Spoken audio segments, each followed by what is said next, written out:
What's going on, everybody? It is the Sports 2.0 show. It's the put the kids to bed version of the Sports 2.0 show. I am the normal host, Rodney Knuppel, and I've got my first ever guest host, and I hope this guy can stick with me a while. I hope he can tolerate me a while. Dan Hockey Guy Bradley. You can follow him there at HockeyVoxDB. Hey, Dan, how are you, buddy? Doing well, Rodney. How are you doing tonight? I'm doing fantastic. Hey, man, I'm really excited for this. I obviously miss my former co-host and Tim Van Straten, who you are very familiar with. We'll talk a little bit about him later, and we'll kind of put him to bed here. But no, we do miss Tim, but we do appreciate you coming on here, and I know you got a wealth of hockey and sports knowledge. First of all, why don't we just tell any new listeners, any new audience, anybody that doesn't know Dan Bradley, why don't you give a little background in Dan? Well, sure thing. And first and foremost, I appreciate you having me on. It's I'm really excited to be here and kick off kind of the Jeopardy wheel of rotating hosts. So we'll see what happens there. But I'm excited to be here and be a part of the show. Graduated from Bradley University in 2014 with a degree in sports communication. Wanted to pursue a career in hockey broadcasting. I've been broadcasting junior hockey games. This will be my 9th season coming up. Kind of been all over Minnesota, Illinois, and now I am in Cincinnati, Ohio. I'm working with the Cincinnati Junior Cyclones out here. This is their inaugural season as well, so really get to kind of make the play-by-play my own, and it's going to be an awesome season. A lot of the work I do is hockey related, but do a lot of football work and baseball work with Noop and with the Sports 2.0 program as well. Organized our Super Bowl preview way back last February. So a little bit of everything here, and that's what I really enjoy about working with the Sports 2.0 network as well, is you get to do a little bit of everything. Kind of get to do what you want. We appreciate all that you do for us. Let me ask you a question. So hockey play-by-play, what is the single most difficult part of your job? What is the hardest thing that you have to do play-by-play hockey? I think one of the hardest things, if not the hardest thing, play-by-play with hockey is when you're working some sort of big event like a showcase and you're getting a bunch of different rosters coming in throughout the weekend. You're calling multiple games. You could have 8, 10, 12 different teams in a day. Coaches may or may not have rosters for you, may or may not have jersey numbers and player names, may or may not have nameplates on the back of the jerseys. So sometimes you're scrambling as they're taking the ice for their warm-up skate and jotting down every name and number you see and matching it up with the website, if there is one, to try and pull names together. If not, you try and ask a coach, a parent nearby, see, hey, who is that? Try and get that sort of information. That's, in my experience, been the hardest part with hockey broadcasting, is when you do an event like that and names are just all over the place. Well, yeah, I mean, you're finding that these names aren't Bradley and Jones and Smith and those. I mean, a lot of those guys aren't the names. So not only do you not know their names, now you got to pronounce their names on the fly for the most part. You didn't get a chance to practice these names. Right. Very rarely does that happen. I had one at a showcase where the kid's dad ended up being a TV anchor out in New York and was watching a showcase in Minnesota, reached out to me on Twitter and said, hey, thanks for pronouncing my kid's name right. They never pronounce it right at these things. You're the first broadcaster all season to get it right. So that was like that made the whole weekend for me, knowing that you get the kids' names right. That's your job as a broadcaster. Yeah, and I would find that very difficult. I guess just the speed of the game, I think I would struggle with as well. I mean, I certainly don't have any of the hockey background that you have. My only hockey background is playing street hockey as a kid and watching the Blues. But I'm amazed at hockey announcers, at how they can keep the pace, how they can keep up. You know, obviously, I look at like a Doc Emmerich, but he's the he's obviously the gold standard of hockey broadcasting, but like he is. All of what he is saying and, how he can keep up, but then not just give you every little play. He's also talking about other things, but he's not missing anything in the play. It's just absolutely outstanding. He's not. It's kind of like a Vin Scully type character with baseball, where you kind of weave in a story into the broadcast, and it's so effortless, and it takes a true professional which Doc Emmerich was, having retired recently. But guys like Doc and like Gary Thorne and Pat Foley, all these guys that get to that level, it's being able to do all of those things seamlessly. And it helps when you have a full broadcast crew. A lot of what I do is just a one-man show. There'll be days where I am broadcasting and working the camera during the game, which, those are, have an extra cup of coffee on standby for those, because that's a lot of stuff going on behind the scenes there. Yeah, that would not be an easy job. But hey, let's turn our attention. So recently the National Hockey League decided on some, I would call some fairly big news as far as kind of the image of the league. Why don't you kind of take us through what the NHL, and I don't want to make this a complete NHL show. Yeah, but we won't go quite that far. Yeah, no, but I find this very important and very interesting, what the NHL has done, and I know you have some information about this. So why don't we talk a little bit about that? Give me your thoughts on what the NHL is doing.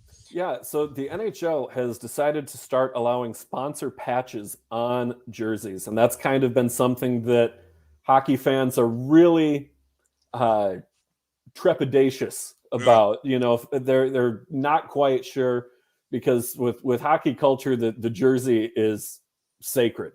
Yeah. And it, no matter what, the logo is sacred. The jersey is sacred. Jerseys in the locker room, they don't touch the floor.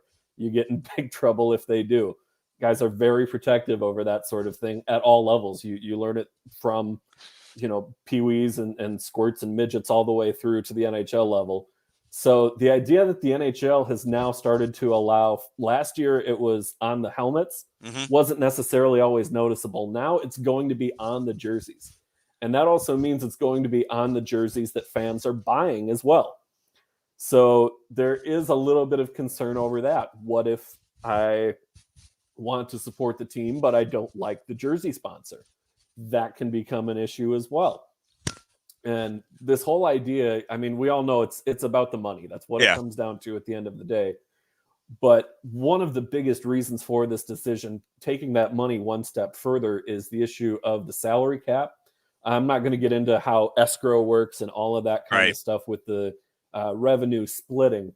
But what it comes down to is that after the pandemic, the NHL was at much more of a loss than what the NBA, NFL, MLB, where they were at financially. So the NHL is doing this partially to allow to make up for all of that lost revenue. So it'll be interesting to see how that actually comes to fruition on a jersey. Is it going to be, on the front, on the back, high, low? Where do you have it positioned? Yeah. What is the actual size of it? How does it compare color scheme wise to the jerseys? Do they start basing some jersey concepts around the sponsors so that it doesn't look bad? There's going to be a lot of really interesting jersey designs coming out as a result. And I'm curious to see what it looks like on ice. Now, that's not going to be 21-22, right? It could be. They have approved it for this upcoming season. So if teams, and it is on the team level decision, so the team can decide, your St. Louis Blues, we were talking before the show, they could have Breadco as their sponsor, Panera for everybody outside of the St. Louis area. Yeah. Could be a sponsor there. Chicago Blackhawks could get Lou Malnati's Pizza on their jerseys. Could mess around with all sorts of things. So that could be in play this upcoming season. And I think those teams would be kind of foolish not to take advantage of that money if it's out there for the taking. Definitely. I like the point you brought up about, so like, for example, and I'm not, but in the culture it is today, like people always have something they don't like. So let's say my St. Louis Blues decided to team up with Coca-Cola. Well, I don't like Coca-Cola because they get too political. So now what happens? Like, so are fans going to lose their fanship? Are they going to quit being fans of that team because they sponsored with Coca-Cola? I think if you're willing to give up your fandom of a team over a potential sponsor of a team, you're not that good a fan to begin with. I agree. That's my 2 cents on it. Yeah. And I do understand there are some people who that's going to be a deal breaker for them, and that's fine. You don't have a right to not be offended. If you're offended by something, that's your business. and you can make your decisions off of that. That doesn't mean I'm not going to judge you for your decisions, but right. You're certainly welcome to make your decisions based on your opinions. So I brought up Coke because I know they've obviously been in the limelight, well, the spotlight recently with the woke and all that. But we won't get into all that tonight. But that. No. That's another topic for another time. I always get myself in trouble when I start getting out of my box. I got to stay in my lane. We'll steer it back to the advertising side of things more so than the. But I like it. I don't have the. Let me just ask you. You've followed this enough. You know how sacred the jerseys are. You're not totally against this, though, are you? I'm really not. Yeah, because I've always been pro player when it comes to the contract negotiations. Go get your money. Go get paid. Because you look at the salaries that other athletes in other sports are making. The highest paid player in the NHL is making about $12 million, I think, is what their cap hit comes out to. And I think that's Austin Matthews with the Toronto Maple Leafs. He's like 11.5 or 12.5, something like that. But you look at the athletes in other sports, baseball players signing, $30 million a year. There are hockey players who won't make that in their careers. So if this is something that gets the league back on track and starts allowing those players to start making more money, I'm all for it. And the jersey patch isn't going to keep me from buying a jersey. I usually buy one every couple of years. Sometimes it's a vintage throwback. Sometimes it's a little more recent. So last year, my guy Kirill Kaprizov, that was the jersey purchase last year, and then the reverse retro on top of that. So love that. It's a beautiful jersey. But it's not going to make me not want to buy a jersey. And I'm going to give somebody a hard time if that is a reason that they're not going to want to buy a jersey. Right. No, I agree with you. Well, very interesting. And I know you're excited for the NHL season, coming up here soon, not only NHL, but all the levels of hockey. But so I will certainly have to get you back on either beginning of the year. Maybe we'll lock you in on that one. The first show right before the NHL season starts. We'll have a little NHL breakdown segment, something like that. There you go. Yeah, that'll be good. That'll be good. Hey, let's turn our attention real quick to Major League Baseball. I kind of wanted to go over just some of the things that are going on in Major League Baseball. I know you're a Twins guy, so we can eliminate that. I won't mention Twins anymore because it's not good. But there in Cincinnati, there is some building hope. There is some excitement over the Reds. And I guess I'm just asking, I mean, how legit are the Reds? I mean, I know they're a wild card team right now, but are they a legitimate playoff threat? I don't know. I see them quite often in the NL Central. I don't know. I'm kind of bullish on the Reds. What are your thoughts there? I really have come to like the Cincinnati Reds, and maybe part of that is how bad my Twins have been this year. And just coming off a series with the Yankees, they've lost 100-something games to the Yankees since like 2004, 2006, something like that. I don't know what the exact was. I saw it on Twitter the other day. It was something like 106-28. In the last, it's so bad. It's not even a rivalry at all. They just own the Twins. The Yankees do.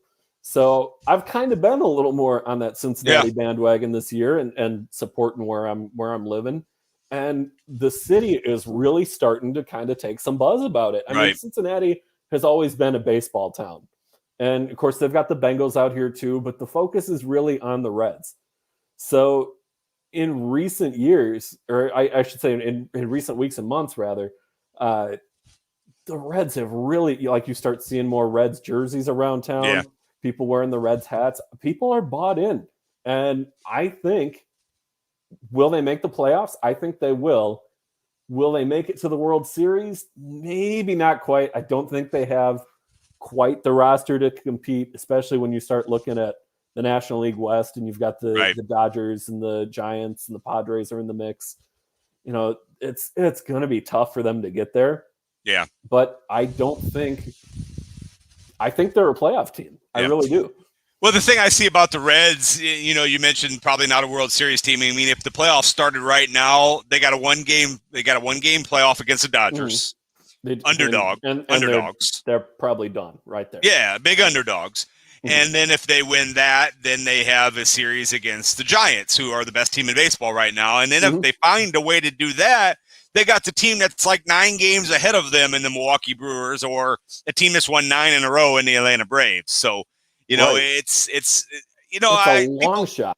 Yeah, big time long shot. But what I like about the Reds, I don't love their starting pitching, obviously, and I think that's something that's a concern for a lot of people. But what I do love about them is when they have all three, they have 3 guys, and neither one of them I don't think are going to win it, but they have 3 MVP type candidates in that lineup with Votto, Castellanos, and Winker, who obviously was having a fantastic season before the injuries. Castellanos obviously has had the injuries, but Joey Votto, I thought he was so good right now. Yeah, I thought he was dead a year ago. I mean, he was 226, wasn't doing anything. This year he's back up to 280, 28 home runs, 81 RBIs. I mean, he's an MVP caliber. He's not going to win it. He won't, but none of the Reds are going to win it. MVP for sure. And you look at kind of what he brings to the team on and off the field too. Yeah. Like he's so involved in the community here, and Joey Votto is just a likable guy. Like even before I got to Cincinnati and, started even halfway trying to keep an eye on Reds baseball, like everybody likes Joey Votto. There are certain guys in sports that just everybody likes. And Joey Votto is one of those guys. Nobody ever has anything bad to say about him. Like he got ejected earlier this year for arguing with the umpire. And I thought he had a decent case. Like it was a close pitch that he ended up getting thrown out on. But like Joey Votto doesn't get thrown out. Like that's not a thing. Yeah. So the career of Joey Votto, I mean, he's 37 years old. He's a career 303 hitter. He's got 323 career home runs. I mean, that's not quite Hall of Fame level, though, is it? It's Hall of very good. Very good, yeah. I'm willing to put it that way. Yeah. I don't think it's Hall of Fame numbers. He doesn't have the individual accolades with an MVP or World Series or Gold Gloves. I think he has a Silver Slugger, maybe 1 or 2. But he doesn't quite have the Hall of Fame resume that you would need. Right. He is a very, very good baseball player. He'll probably be like Reds Hall of Fame or Ring of Honor. Oh, yeah. Something like that, without a doubt. But I don't think it's quite enough to be a Hall of Fame resume. No, and that's where I'm at, too. I mean, and that's what, and I think probably you and Tim were kind of started this way back when, is the Hall kind of the tiers, and Tim very. And I have talked quite a bit about that with guys like Votto. Yeah, the Hall of Very Good is exactly where, and one of the better players of the Hall of Very Good. Yes, absolutely. I think if he didn't have so many years in Cincinnati where he was the whole team, that maybe he would have a Hall of Fame resume on his own. At the same time, he might not be as beloved of a baseball player as what he is now because he hadn't spent his whole career with one team. So yeah. Tanner's got a question. I'm not so sure. What do you think about Votto giving first hit ball to his dog? I did not see that. I didn't see that. No, I'll have to take a look at that, Tanner. You and I will talk, Tanner. I'll see that and I'll give you an opinion off air about it. But I did not see I that. have to see that before I go and comment on anything there. Yeah, that's really cool, though. I mean, obviously, if it sounds like it is, gave his to the dog. But yeah, I mean, Joey Votto. He started his first year in 2008, and he had 4 straight seasons of 20+ home runs. Now he's back up to 28. I mean, he's got like 8 or 9 seasons of 25+ home runs. I mean, the guy's very good. But you're right, a Hall very good, I think, is the level for Joey Votto. He's kind of having a Nelson Cruz type of trajectory where he's kind of having that little late career bump back up in the numbers because Cruz did tear it up with the Twins and now he's with the Rays and might be playoffs there, maybe we'll see. I saw he went on the COVID list. Oh yeah, he did. Like right after the Minnesota series too. So the worry was, since he was hugging and celebrating with everybody while he was back in town, did he give everybody on the Twins COVID? Well, shut him down. Hopefully not, and it doesn't look like that's a thing. But at this point, if the Twins canceled the rest of the season, wouldn't care. Yeah, shut them down for the last 6 weeks. Give their opponents a win, and it's just call it quits. And the funny thing is, you could give you could give them a bunch of losses and they would still be ahead of Baltimore. I wanted to talk about that real quick. I'm not sure if you're understanding the level of badness Baltimore is at, but what is it? 18 straight losses for the Baltimore Orioles. Unfortunately, they're in a division where if they continue to play in that division, like, they're not going to win very many games. I mean, you got Tampa Bay at the top, but then you got the Yankees and Red Sox fighting with each other, and really Toronto's not out of it yet. And then today's loss, John Means, I mean, he's their only guy that I think would have a chance of winning. So, I mean, this losing streak just looks like it's never going to end. 17-40 at home. I mean, this is some kind of bad for Baltimore. It is. And I think part of the issue too is, and this has been discussed for years, is does baseball need a salary floor? Baseball doesn't have a salary cap, but do teams need a salary floor to start hanging on to some of these guys? Because Baltimore, they've kind of missed on some players in recent history, but they've had some good players come through the ranks, and then usually when their contract is up, they go sign somewhere else, because Baltimore is kind of the loserville of baseball right now. You don't go to Baltimore and expect to win unless you're playing Baltimore. So I don't know if a cap floor is the right answer, but for a team like Baltimore, I don't think it would hurt. Right. You know, if you're making them spend the money on a good player, and of course you can't just go out and, give J.A. Happ, Clayton Kershaw money, for example. You can't do something like that, but you can do some things similar that would help kind of incentivize keeping your homegrown talent. Yeah. Speaking of J.A. Happ, thanks for the 3 quality starts from him, by the way. Yeah, isn't it funny? All these guys, they leave the Twins, they go somewhere else, and they do better. Santana won a Cy Young with the Mets. Francisco Liriano was dominant for years with the Pirates after he left Minnesota. Michael Kadire goes out and wins a Gold Glove and darn near wins a batting title once he leaves and joins the Rockies. Justin Morneau, Aaron Hicks, Ben Revere, Denard Span. I could keep going. It's insane how many guys leave the Twins and then go do better somewhere else. And then they bring in somebody like Donaldson, a former MVP. And Donaldson, I mean, Twins fans don't like Donaldson. He's been terrible since he got here. He's either been hurt or, batting 220. Yeah, that was the guy the Cardinals looked at. I think they might have dodged that bullet a little bit. But one more thing on baseball. It landed in Arenado, too. For not getting Donaldson. So I guess you're welcome for that too. The Cardinals probably don't go after Arenado if they've got Donaldson out there. So. No, they don't. One more thing on baseball I found interesting, then I want to turn real quick to football. I know you've done your job. You got a gutless choking dog of the week, and you have a see you list. So we got to get to those here in just a minute. I mean, that's like, you've checked all the boxes, so we'll get to that here in just a second. But one more thing I found interesting. I remember a week and a half ago, I was looking at playoff odds, and this is based on the ESPN projection they have at a chance of making the playoffs. A week and a half ago, San Diego was listed at 87.8% chance of making the playoffs.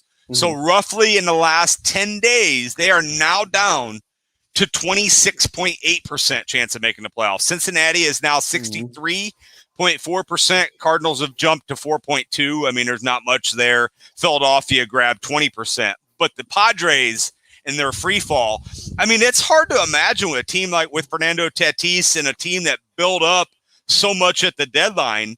But do you think that has to do, a lot of that has to do with them just not being able to get Clayton or Max Scherzer? I mean, you think that deflated them? I think that's a big part of it. Yeah. We looked at this Padres team, and what was the biggest thing that they needed to add was to their rotation and to their bullpen. Yeah. They had to have arms that were going to compete with the Dodgers, especially after the Dodgers went out and got Scherzer and added to just a ridiculously stacked. I think it's safe to say that might be, when everyone is healthy, the most stacked pitching rotation of baseball history. Oh, it's not even. You can look at Maddox and Smoltz and Glavine with the Braves in the 90s. You can look at some of the rotations that the Yankees have put together. I think this Dodgers team, when everyone is healthy, that's the best starting rotation in baseball history. Oh yeah. I don't have a lot of doubt in that. They are unbelievable. And obviously they're not going to get them all back. I mean, obviously we call him Trevor Durant on this show, Trevor Bauer, Trevor Durant, whatever you want to call him. But he's not coming back. I mean, he's not coming back. No, he's not. And that's another one that we won't get into. There's a lot Yeah, a lot of behind-the-scenes stuff we don't know on that, so I'm not touching that one. Kershaw, obviously, if he does come back, I don't know how healthy he'll be, but then, you do have, obviously Walker Buehler has been fantastic. Urias has been great. So it'll be interesting to see, but I just wanted to mention that. I thought that was quite crazy how they went from 80-something% all the way down to 26%. Yeah, roughly about 9 games. They were 2-8 in their last 10. Not good for San Diego. All right, hey, I want to turn our attention real quick to the NFL. So I will make this very clear, Dan. Okay. I still have watched 0 seconds of preseason football. I do not like preseason football. I don't even turn it on. Now I do follow scores. I do follow obviously betting lines. I don't bet much on the NFL preseason. There's just no reason to. If you're betting on preseason, I mean, that's more power to you. Good luck, but that's tough. It's just good. Yeah, but and I follow beat writers on Twitter, obviously. But I guess the storylines with like Justin Fields and now Trey Lance but to me, Stan, and I still think this, like, these still don't matter. I still don't know it's not even going to make a difference in week 1 because that's not the opponent they're going to play. That is not the level they're going to play. I just can't buy into it. I just can't. Let me hear your Vikings, though.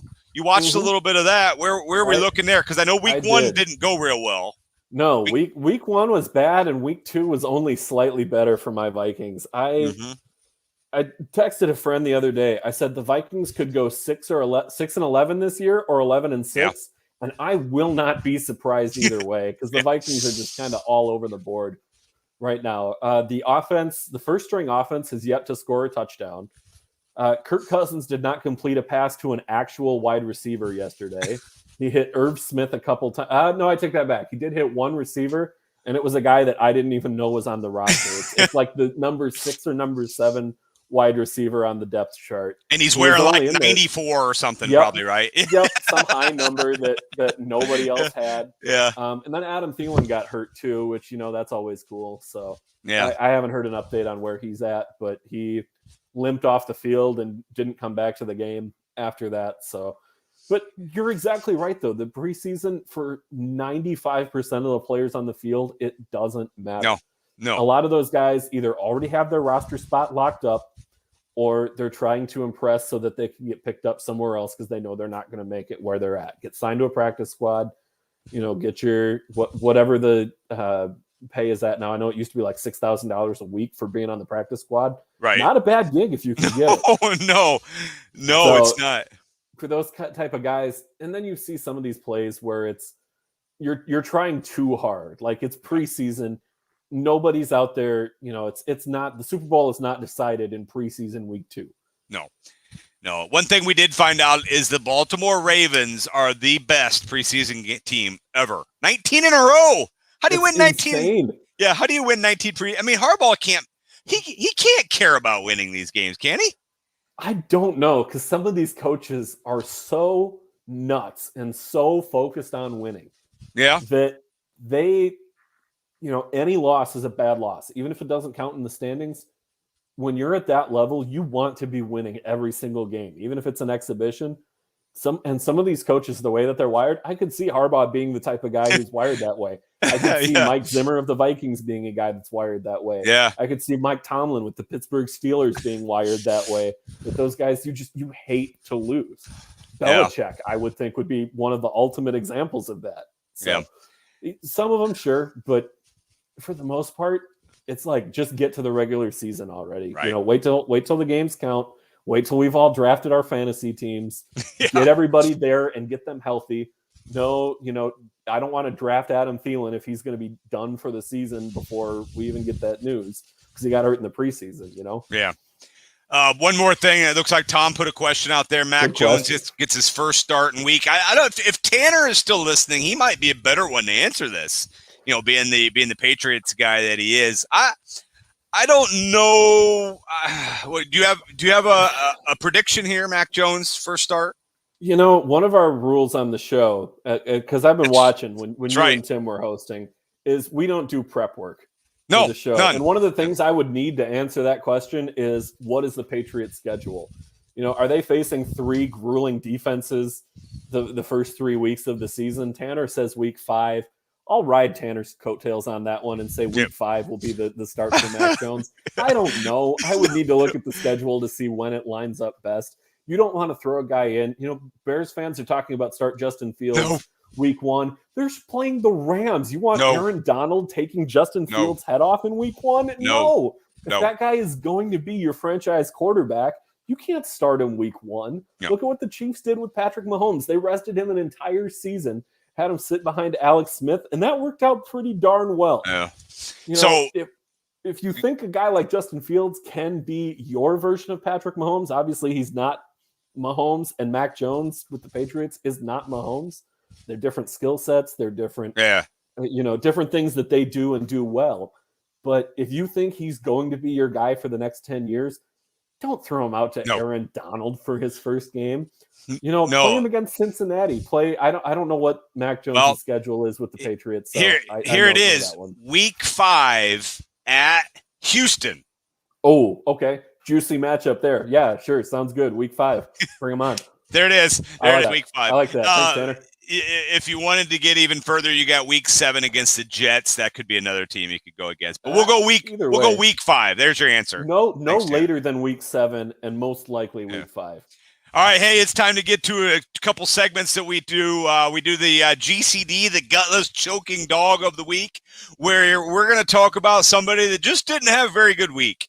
Let's go ahead and do that. The GCD Gutless Choking Dog of the Week. Dan, who do you got? Gutless Choking Dog, our GCD of the week. I don't think I could give it to anybody else but Dan Campbell, the Lions head coach who cut the 17-year-long snapper of the Detroit Lions, Don Muhlbach, on his birthday of all things. It's his 40th birthday, 17-year vet. And I looked this up. This is one of the greatest stats I've ever heard, because we know the Lions, they find ways to lose that just leave you scratching your head. They're a ridiculous football team, and they lose in ways that don't make sense. During Muhlbach's tenure, there was only one blocked punt, field goal, or extra point. One in 17 years. The rest of the NFL combined for more than 400 during the span of Muhlbach's career. So even if Muhlbach wasn't going to make the team, he is such a leader in that locker room. 17 years. You think young guys aren't coming up to him saying, hey, I'm new here. What do I need to know? What can I learn from you? Whether that's one of the offensive linemen, one of the wide receivers, a defensive back, whatever. Everybody can learn from that. He's such a voice in that locker room and has been for years. And you're just going to up and cut him on his birthday of all days? There are 3 different cut down marks for when you cut down the roster from like 81 to 70 something to 60s and 50s so far down. You don't cut the guy on his birthday, man. And Campbell they decorated his locker. Like they were getting ready to celebrate his birthday. And they cut him. That's a tough is a bad look. That's a tough way to start your season too. I mean, those guys aren't going to forget that. When first loss, second loss, third loss, just going to build and build and build with that head coach. Yeah, that's not good. 0, what's given. Yeah. From Campbell. And that says, I don't care about you as a person. I only care about you as a player. And if you want to lose a locker room in a heartbeat, you stop caring about people as players. You only care about, or stop caring about them as people. You only care about them as football players. He's going to lose that locker room real quick if he doesn't turn that around. Those 2 guys were teammates. They were.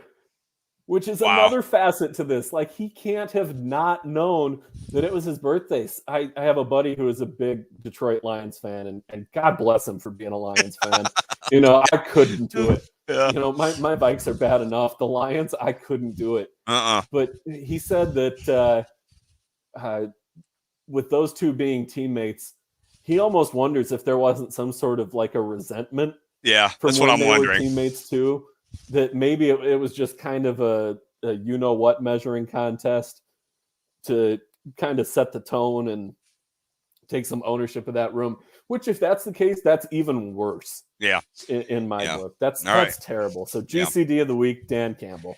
Dan Campbell, congratulations. You are the gutless choking dog of the week here on the Put the Kids to Bed version of the Sports 2.0 show. All right, the last segment we get to. Now, I never asked him this, but my former co-host, Tim, I feel like he really liked this segment. He took a lot of pride in this. He spent a lot of time. He was always prepared and ready for this. And you were prepared, and I appreciate that. But this is his baby. So do him proud here, Dan. It is. So we have to. We would be remiss if we did not start off the SIA list with a SIA to our buddy Tim Van Straten. See you, Tim. He's off to another endeavor.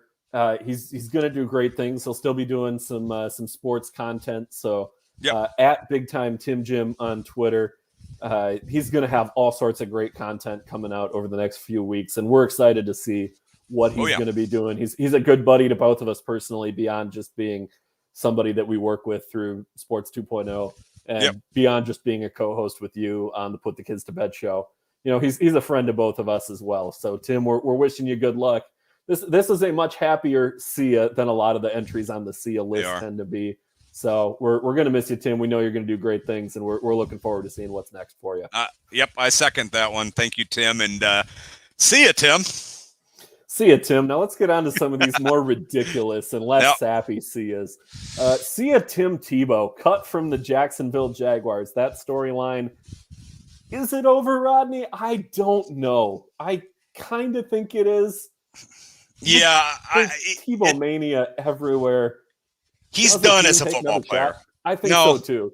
I was on a podcast. Colton Kaler had me on. He does his own podcast, and he asked me about Tebow, and I said, Tebow is obviously, what people say is a Hall of Fame dude and all that, but he's just not an athlete anymore. He's a former athlete. He can do great things on Fox or CBS or NBC or ESPN, whatever he chooses to do. Is he going to be an analyst? I think so, right? I think so, too. How can they not? You look at what the broadcast, what Fox has done with Tony Romo, and to capture somebody that people like even more than Tony Romo with Tebow, if he can be any sort of a halfway decent analyst, I think people will just eat that up. I do too. I think we'll see him in sports. I just don't think we're going to see him in action on the field anymore. So I think this is a SIA Tim Tebow from any more being on the field or court or diamond, whatever you want to call it. SIA Tim Tebow. SIA Tim Tebow. SIA NHL jerseys without advertisements. We touched on that one earlier in the show. Yep. SIA Topps baseball cards. MLB partnering with Fanatics for baseball cards going on now.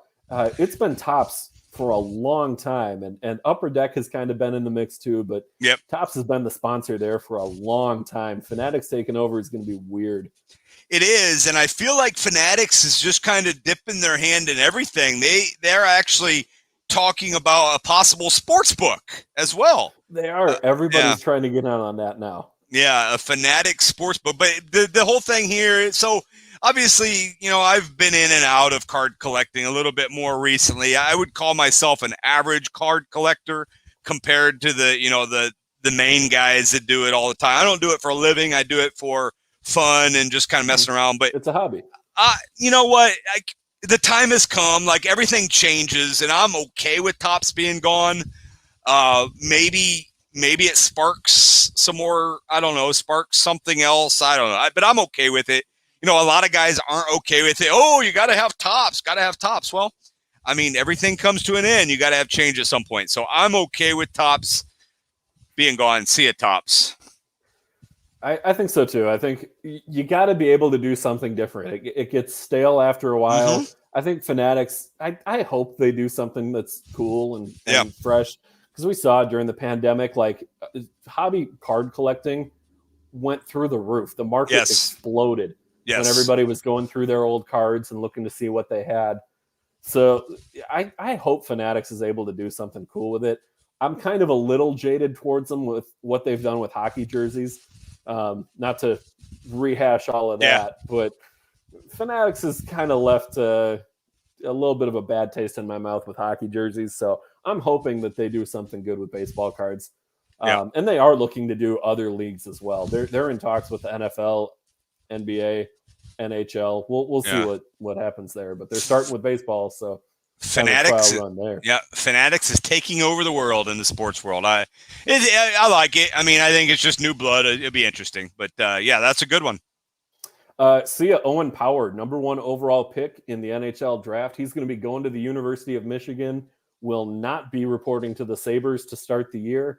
Last time we had a first overall pick that didn't play in the NHL the following season was 2005, Eric Johnson with the University of Minnesota Golden Gophers. Yeah. Defensemen take a little longer to develop.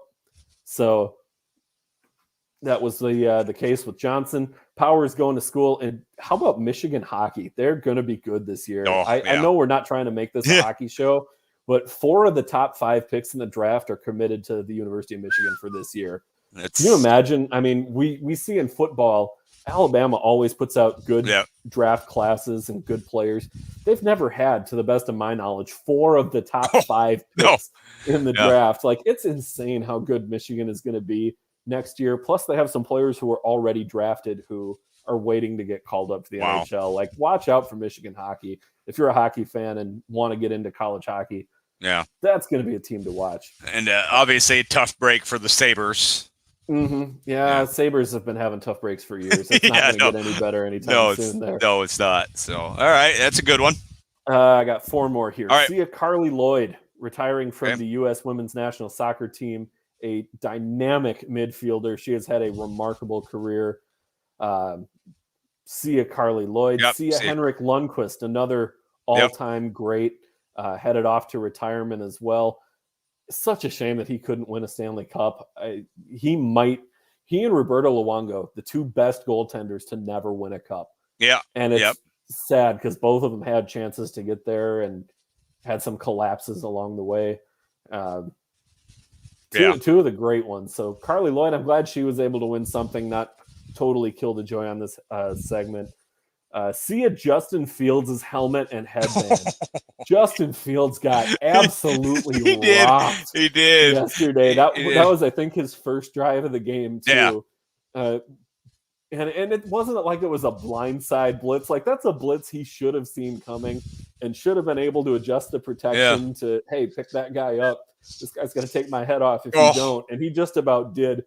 That helmet and headband, they went flying. The helmet went 5 yards. The headband, you know how hard you have to hit a guy to knock his headband off?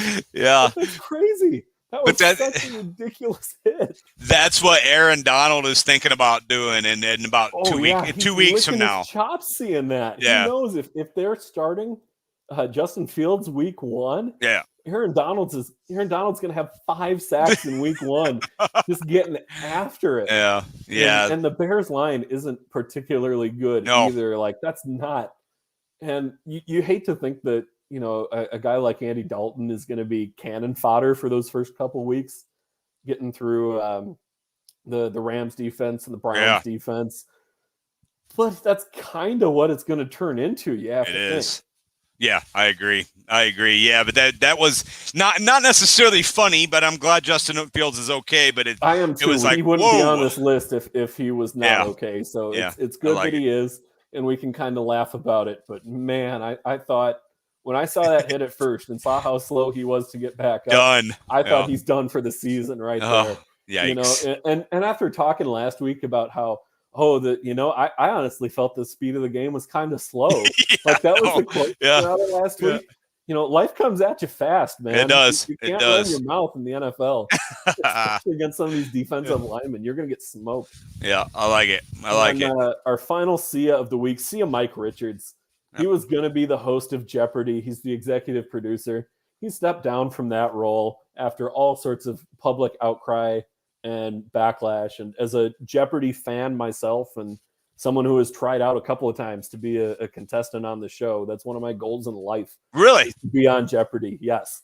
That test is hard. And the test is harder than the actual show because they want to make sure that you know your stuff when you're getting to the show. But once you're on the show, they want you to be winning money. It's not a fun game show if people aren't winning. So the test itself is harder than the actual show. I've done okay on the test, but I think some more practice, would definitely help me out there. But Mike Richards gone as Jeopardy host. He stepped down. Just kind of, it was almost like Vince McMahon with WWE, and where he had the "it was me all along" type of bit.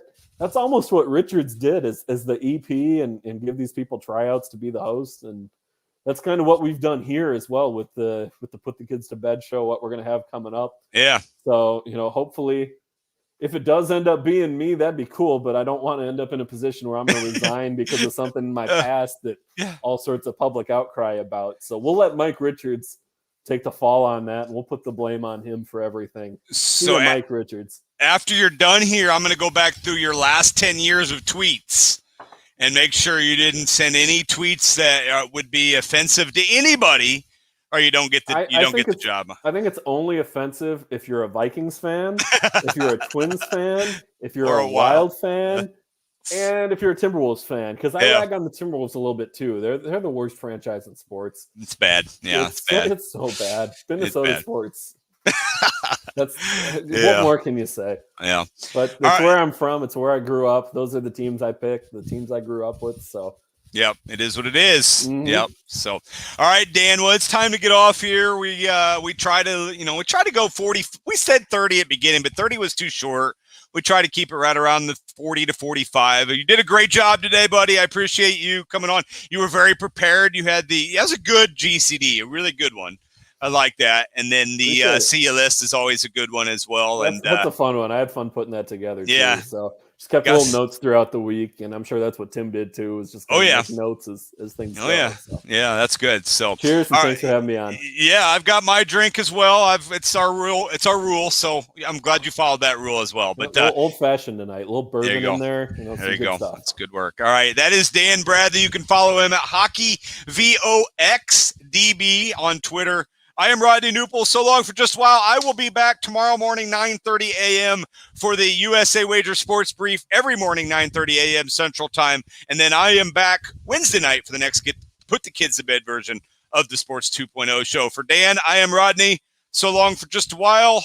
And we will see you later right here on the Sports 2.0 show.